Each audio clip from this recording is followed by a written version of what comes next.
Yana bir rivoyatda Oysha onamiz aytadilar, so'ngra undan Rasulullohni Alloh taolo bir farzand bilan rislantirdi. Bizni esa farzand bilan rislantirmadi.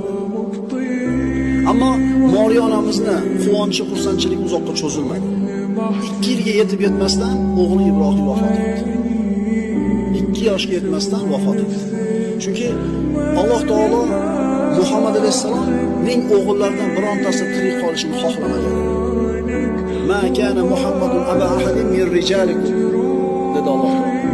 Muhammad alayhisalom oiladagi bironta erkakning otasi emas. Birorta erkakning otasi emas, ya'ni o'g'il farzandlari qolmaydi. Alloh taolo o'zi bilgan hikmat uchun. Agar o'g'il farzand qolganida Muhammad alayhisalomdan bir faraz qilgan.